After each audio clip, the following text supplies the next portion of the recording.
Against my better judgment, I'm going to address the Garrett Nussmeier rumors from Wednesday. It's Locked on LSU. Here we go.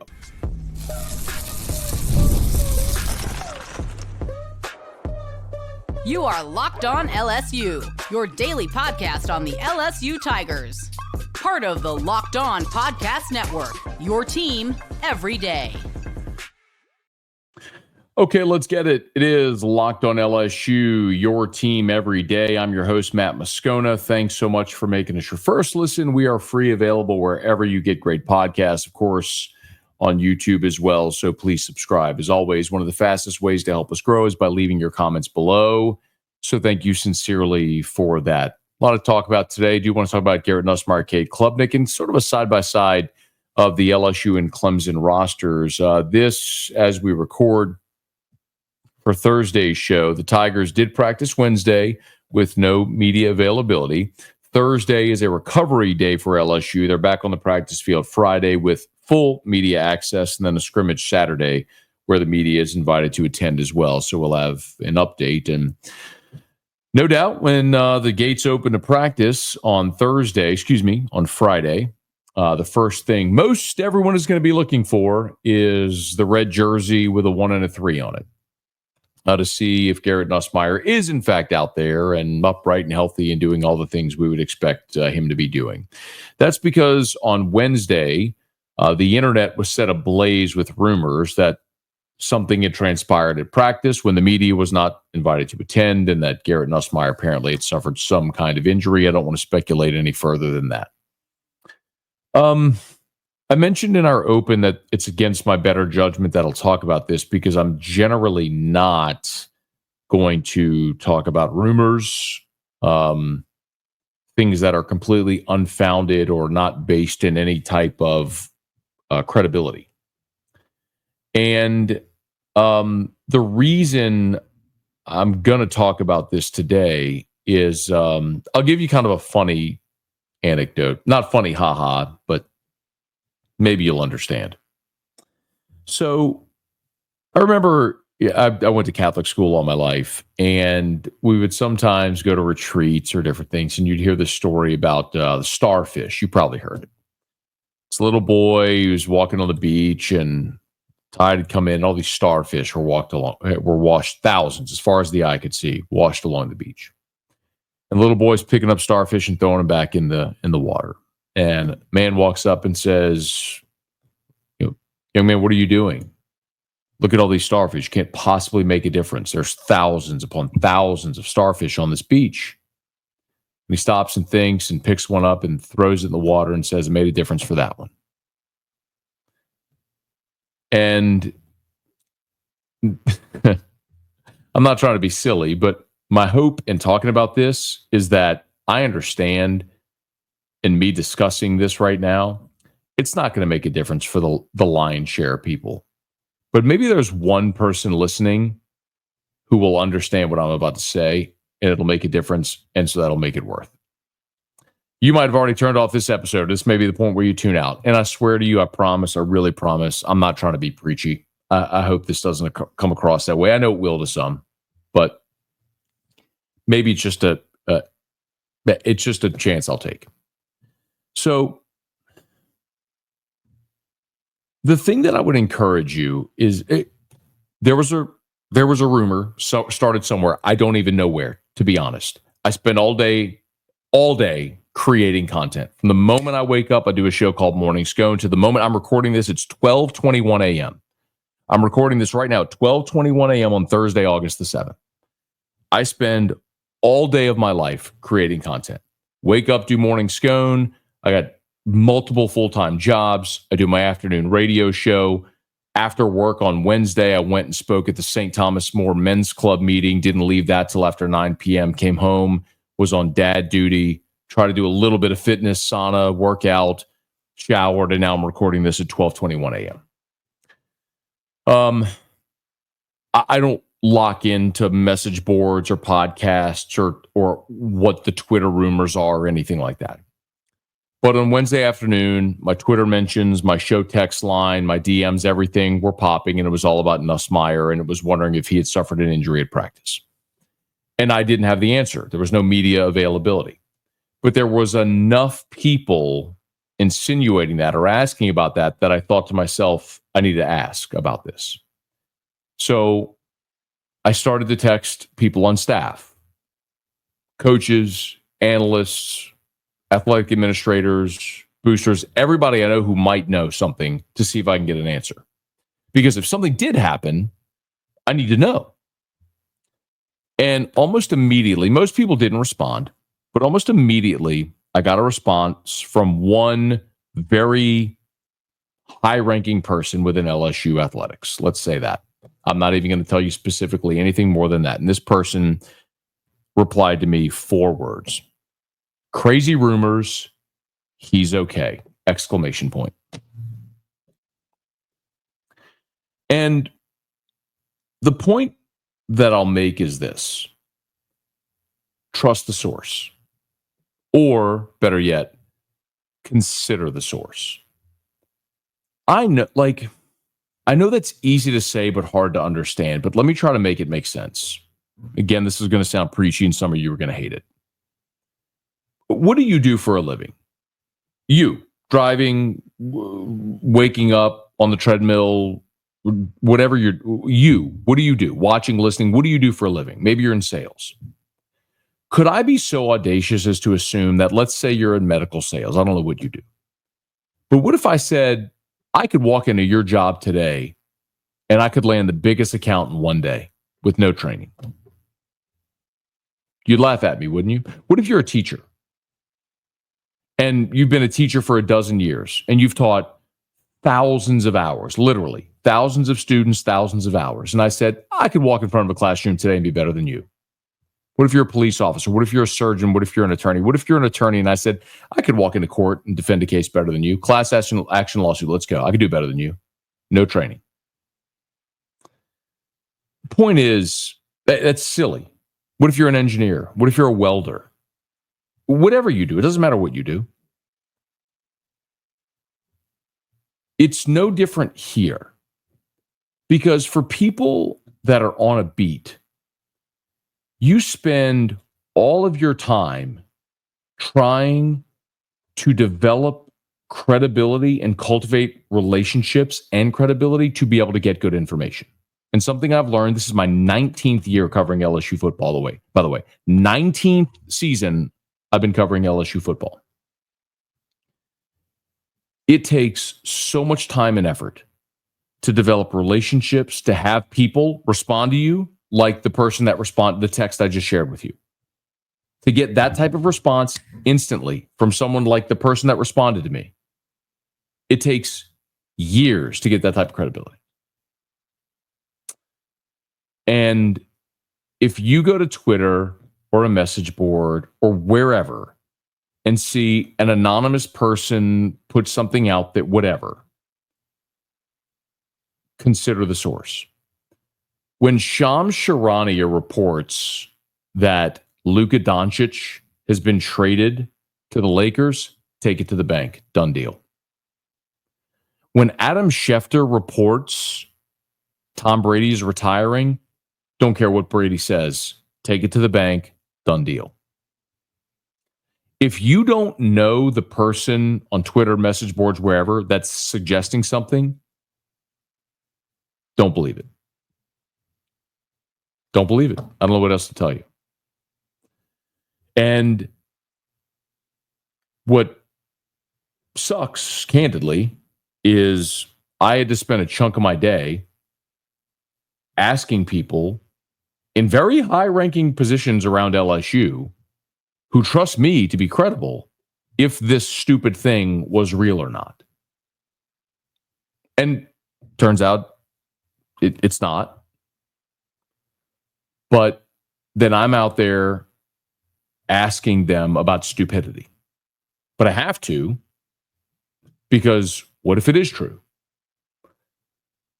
And again, I know this isn't going to resonate for the lion's share of people. Most of you listening or watching right now are going to go, you're a preachy, self-important a-hole. I get it. I know that's what most of you are going to think right now.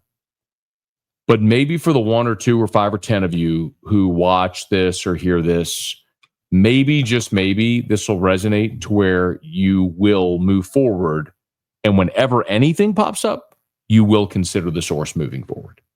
And I'm not saying I'm the be-all, end-all. I'm not saying you should believe everything I say. I'm saying you can make that decision. You can make the decision as to whether or not you believe I'm credible or not. And I've been around for a long time on this beat. And I've had a good amount of success. And I learned long ago how you handle sensitive information determines whether or not you continue to get sensitive information. And I'd like to think that over 2 decades, I've done a pretty good job. So, the great news for LSU is that it appears, heading into their recovery day on Thursday, there is nothing wrong with Garrett Nussmeier. Awesome. Because whatever LSU might be in 2025, it will only be that if Garrett Nussmeier stays healthy for the full season. And here's hoping that he does. So we'll delve a little deeper into that when we continue here on Locked On LSU, your team every day.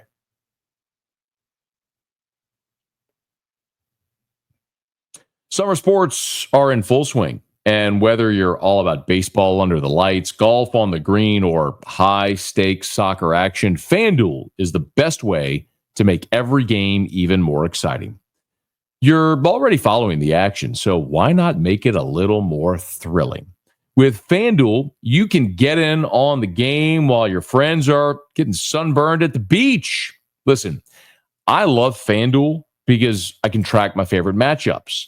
The app keeps it fresh with new daily promotions and fun ways to bet. I love to live in-game bet as well. Maybe there's a baseball game that you like. Wait for it to start. Maybe throughout the first inning, get even better odds than you would have at first pitch. And it's easy to use, fast to pay out, and makes every regular season game feel like a must-watch event. And if you're new to FanDuel, new customers can bet just $5 and get $150 in bonus bets if your first bet wins. So open the FanDuel app today or visit FanDuel.com to get started. It's pretty obvious that whatever LSU will be in 2025, Garrett Nussmeier will have to carry them there.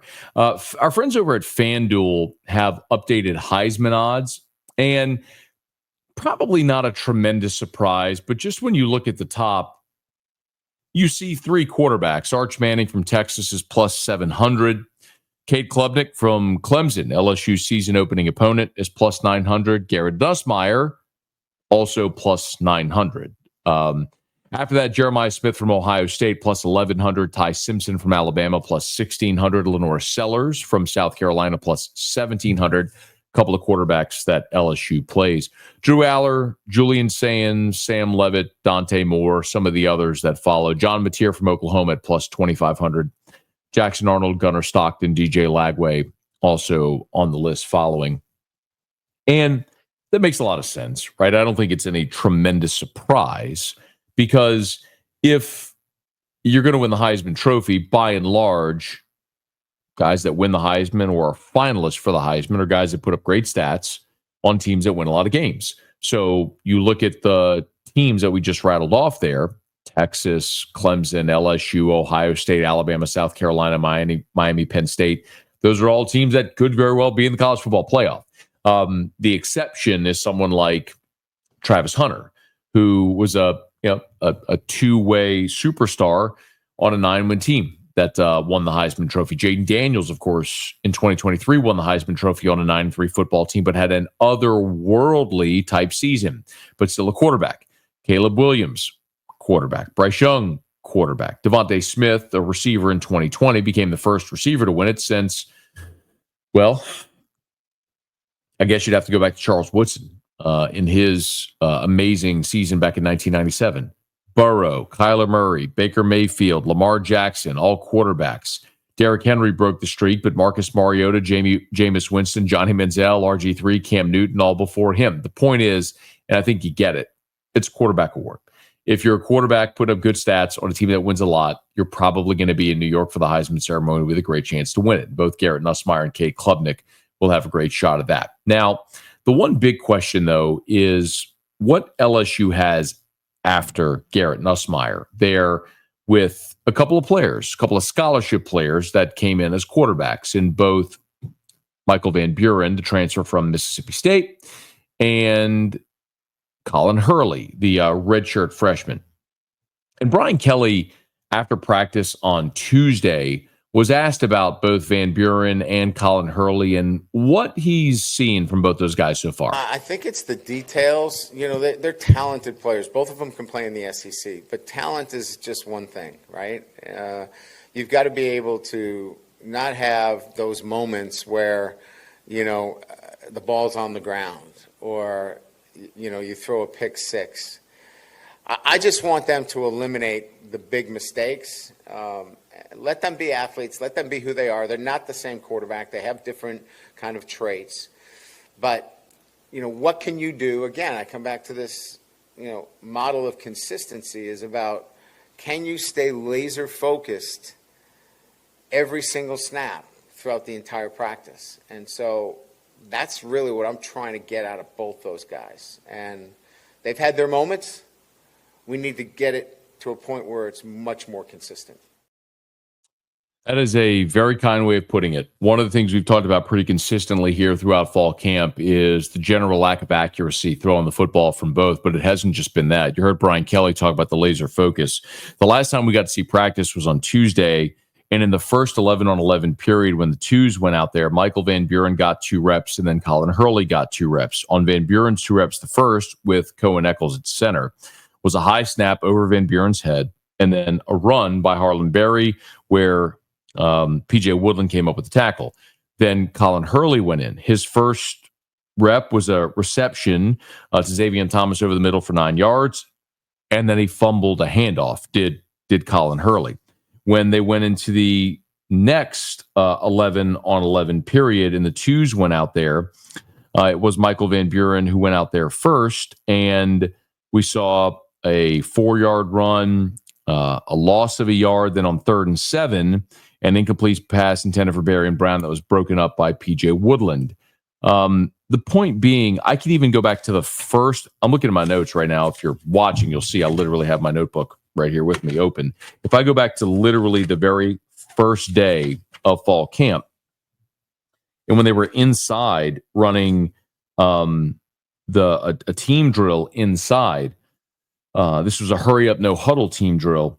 When the twos went in there, we saw Colin Hurley on back-to-back plays almost get intercepted. P.J. Woodland dropped an interception on a screen pass intended for J.T. Lindsey. One play later, DJ Pickett dropped an interception, near interception on a pass breakup as well. And that's been pretty consistent so far throughout fall camp. It's been the inability of these quarterbacks, the backup quarterbacks, to throw accurately and protect the football. All that to say, it shouldn't matter. It shouldn't matter because if Garrett Nussmeier is healthy, he's your quarterback and he's going to take every meaningful snap that this team will play all season. The point in bringing in Michael Van Buren is this coaching staff looked at Colin Hurley a year ago and said he's not ready. And that makes a lot of sense because remember, Hurley was a reclass. So he showed up at 17 years old. Actually, I believe when he showed up in the spring, he was 16 when he showed up last spring. And it's so odd because typically in high school, guys want to get held back at some point in their education so they can be older and more developed in high school. Now you have guys trying to reclassify, get to college earlier. And Colin Hurley clearly wasn't ready a year ago to be an impactful guy. And while he's physically a more imposing player than Michael Van Buren, for example, Colin Hurley's listed at 6'1", 218. I think he's taller than 6'1", whereas Michael Van Buren's at 6 foot 190. You look at them stand side by side, Colin Hurley is significantly bigger than Michael Van Buren. But both have struggled with accuracy and both have struggled with the ability to protect the football. Bottom line is Michael Van Buren started 8 games in the SEC for Mississippi State a year ago. And if Nussmeier, God forbid, turns an ankle and has to miss a half of football, Van Buren's a guy that's been through the wars in the SEC, and you would think he'd keep the train on the tracks. If anything happens to Nussmeier where he's going to miss any extended length of time, that pretty much sticks a fork in LSU's title hopes for this season. So the most important thing that LSU can do in fall camp and throughout the 2025 season is keep Garrett Nussmeier upright. Because as long as Nussmeier is upright, your championship hopes are upright. If that changes, so do your title hopes. But what about that season opener against Clemson? I want to take a look at the two rosters because, boy, there's been a lot of conversation about how big of a disadvantage LSU just might be, and I'm not sure I see it that way. I'll explain what I mean next. It's Locked On LSU, your team every day.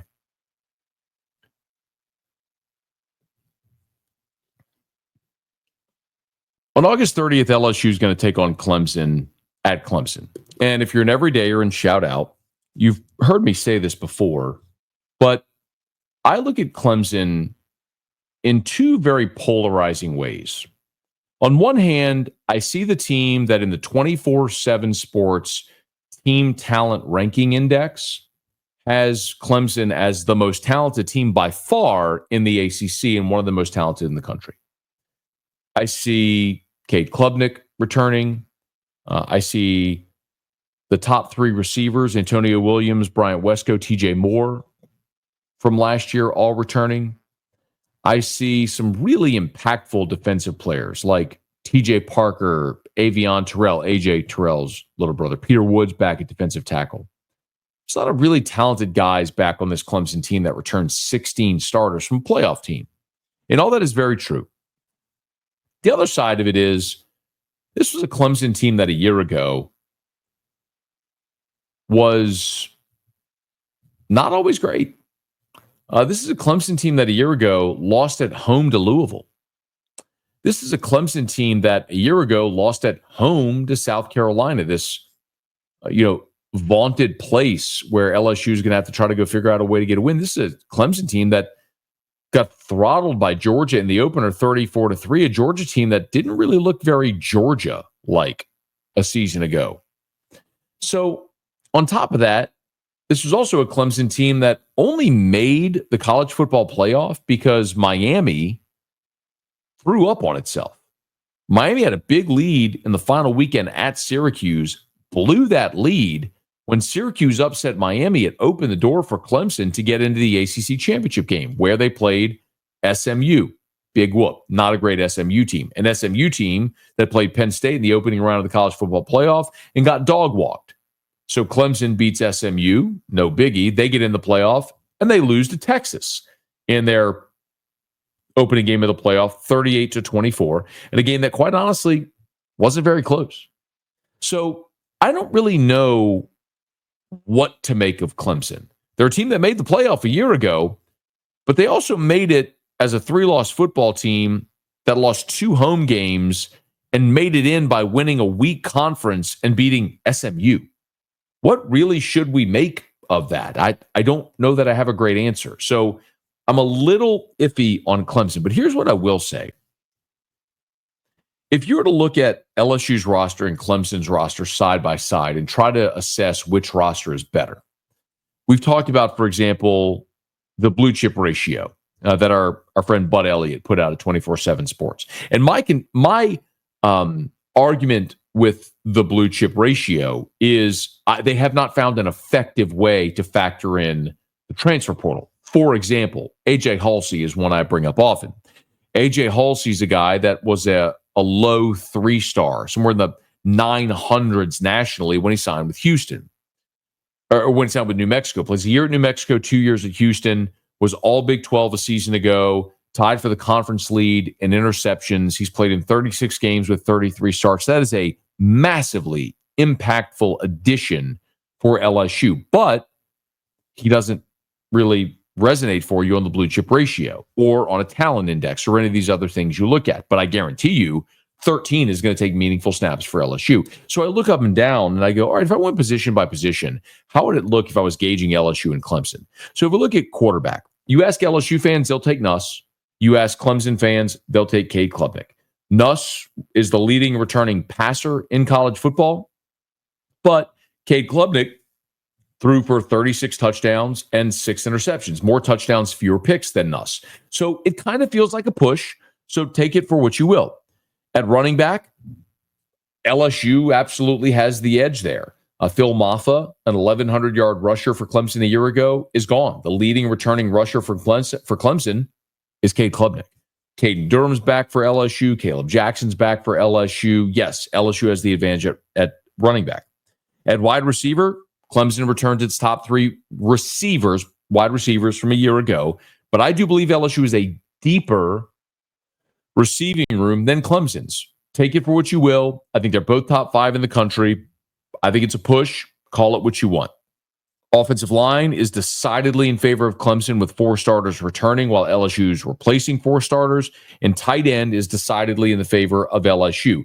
Both are losing very good pass-catching tight ends. Of course, Mason Taylor from LSU, and then Jake Brenningstool from Clemson, who caught 49 balls a year ago for 530 yards. So just there on the offense, LSU has the edge at running back and tight end. Clemson has the edge on the offensive line, kind of a push at quarterback and receiver.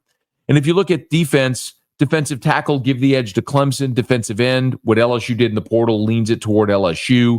Linebacker, LSU. Cornerback, Clemson. Safety, I would give the edge to LSU at safety with what they added in the portal. When you look at place kicker, Damian Ramos is back as a 3-year starter, now going into his 4th year as a starter. LSU has the decided edge at punter with Grant Chadwick coming in. Clemson has an open battle at punter.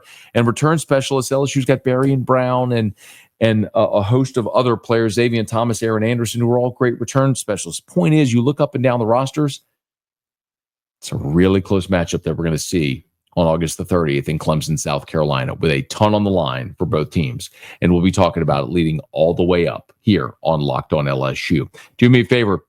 Subscribe on podcast or YouTube and let a friend know if they love the Tigers. We got you every day for Locked On LSU. It's your team every day.